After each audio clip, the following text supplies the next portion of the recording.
아니, 모든 걸 완벽하게 잘하던 회사가 도대체 왜 한순간에 무너질 수 있는 걸까요? 오늘은요, 한때는 정말 무적함대 같았던 일본 기업들의 사례를 보면서 모든 비즈니스가 반드시 알아야 할 혁신의 딜레마라는 걸 한번 제대로 파헤쳐보려고 합니다. 1980년대, 기억하시나요? 그때 일본의 기술 기업, 자동차 회사들은요, 말 그대로 세계 최강이었어요. 메이드 인 재팬 딱지가 붙으면 그냥 품질 보증수표였죠. 감히 누가 그들의 시대가 저물 거라고 상상이나 했겠어요. 그런데 1990년대부터 뭔가 이상한 기류가 흐르기 시작합니다. 세계 시장을 꽉 잡고 있던 일본 기업들의 점유율이 뚝뚝 떨어지기 시작한 거죠. 그토록 자랑하던 완벽한 제조 역량, 그것만으로는 더 이상 버틸 수가 없었던 겁니다. 대체 무슨 일이 벌어지고 있었던 걸까요? 자, 이 거대한 미스터리를 풀기 위해서 우리가 몇 가지 단서를 따라가 볼 텐데요.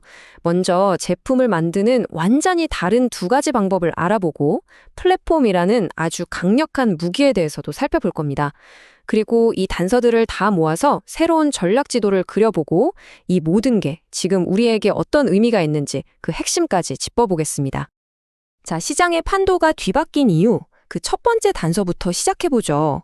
모든 것의 출발점은 바로 제품을 어떻게 설계하는가에 있습니다. 그 중심에는 제품 아키텍처라는 개념이 있어요.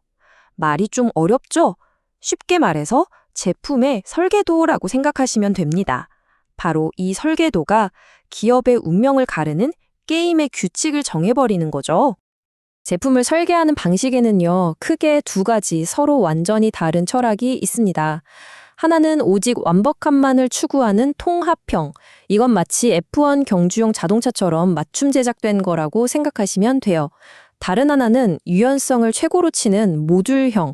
이건 뭐랄까 고성능 레고 자동차 같은 거죠. 바로 이 둘의 차이, 여기서부터 오늘 모든 이야기가 시작됩니다. 먼저 경주용 자동차 같은 통합형 아키텍처를 볼게요.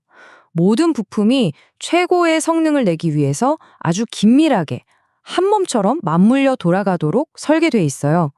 그래서 그 노하우는 경쟁사가 아무리 따라하려고 해도 할 수가 없어요. 분해해봐도 알 수 없는 일종의 장인의 손맛 같은 거니까요. 이게 바로 과거 일본 기업들이 누구도 넘볼 수 없는 강력한 힘을 가졌던 이유입니다. 자, 그 반대편에는 레고 같은 모듈형 아키텍처가 있습니다. 각 부품이 독립적으로 작동하고 표준 규격에 따라 딱딱 들어맞아요. 이게 뭐가 좋냐면요. 필요하면 부품을 쏙 빼서 다른 걸로 갈아 끼울 수도 있고 외부 업체에 생산을 맡길 수도 있죠. 그래서 시장이 변하면 눈 깜짝할 사이에 신제품을 만들어낼 수 있는 거예요.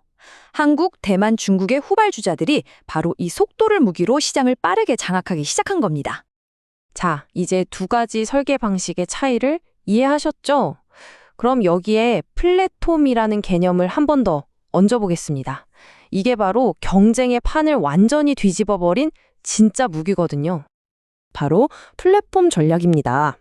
이게 뭐냐면요. 하나의 공통된 기반 위에서 다량한 제품을 아주 빠르고 효율적으로 찍어내는 방식이에요.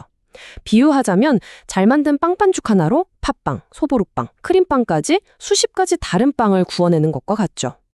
자동차 산업을 예로 들면 이해가 정말 쉬워요. 먼저 셰시와 엔진 같은 핵심 플랫폼을 딱 만들어 놓고요. 그 위에 세단 껍데기를 씌우면 세단이 되고 SUV 껍데기를 씌우면 SUV가 되는 식이죠.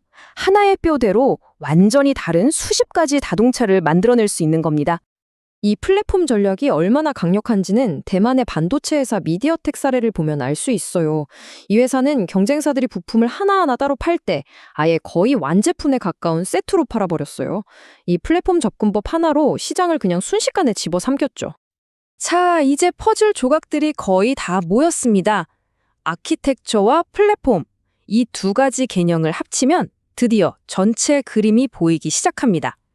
승리하는 전략을 위한 아주 강력한 프레임워크가 만들어지는 거죠. 그럼 이런 질문이 들죠. 그래서 뭐가 제일 좋은 건데 완벽한 통합형이야? 아니면 유연한 모듈형이야? 근데요, 정답은 그렇게 간단하지가 않아요. 바로 여기서부터가 정말 재밌습니다.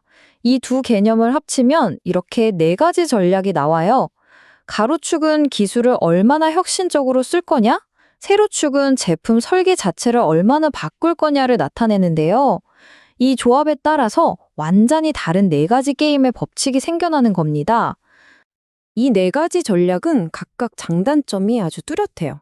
파생형이나 모듈 플랫폼처럼 예측이 쉽고 돈이 적게 드는 전략은 경쟁사가 너무 쉽게 따라할 수 있다는 단점이 있죠. 반대로 아키텍처 플랫폼이나 돌파형처럼 따라하기 어려운 전략은 엄청난 비용과 불확실성을 감수해야만 하고요. 세상에 공짜는 없는 셈이죠. 바로 이 아키텍처 플랫폼 프로젝트, 이게 전통적인 일본 기업들이 가장 잘했던 영역이에요. 부품들을 연결하는 방식을 아예 근본적으로 바꿔버리는 엄청난 내부 협업과 노하우가 필요한 전략이죠. 성공만 하면 누구도 넘볼 수 없는 철옹성을 쌓지만 실패하면 모든 걸 잃을 수도 있는 그야말로 하이 리스크, 하이 리턴 게임이었던 겁니다. 자, 그래서 이 복잡해 보이는 개념들이 지금 우리한테 왜 중요할까요? 여기에는 사실 모든 비즈니스에 적용되는 아주 보편적인 교훈이 숨어 있습니다. 핵심은 바로 이겁니다. 제품의 설계도와 회사의 조직도는 반드시 짝이 맞아야 한다는 거예요. 경주용 자동차 같은 통합형 제품을 만들려면 모든 부서가 한 몸처럼 착착 움직이는 조직이 필요하겠죠. 반대로 레고 같은 모듈형 제품을 만들려면 각자 전문성을 가진 부서들이 수평적으로 자유롭게 협력하는 구조가 훨씬 유리하고요. 이 둘이 엇박자를 내면 아무리 애를 써도 제대로 된 결과가 나올 수 없다는 겁니다. 자, 그럼 오늘 이야기의 핵심 딱 정리해드릴게요. 첫째, 제품과 조직은 무조건 한 방향을 봐야 한다. 둘째, 세상에 완벽한 정답, 전략 같은 건 없다. 시장이 뭘 원하느냐에 따라 답은 계속 바뀐다.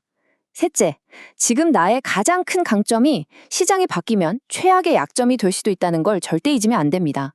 결국 모든 비즈니스의 성패는 이 질문에 달려있는 것 같아요. 완벽함과 유연성 사이에서 어떻게 최적의 균형을 찾아낼 것인가? 이게 바로 우리 모두에게 주어진 어쩌면 영원한 숙제겠죠? 마지막으로 이 질문을 한번 던져보면서 마무리할까 합니다. 여러분의 회사 혹은 여러분의 팀은 부품 하나하나가 완벽하게 맞물린 경주용 자동차인가요? 아니면 필요에 따라 부품을 얼마든지 바꿔 끼울 수 있는 유연한 레고인가요? 그리고 더 중요한 질문은 이겁니다. 지금 시장은 둘 중 어느 쪽을 더 원하고 있을까요?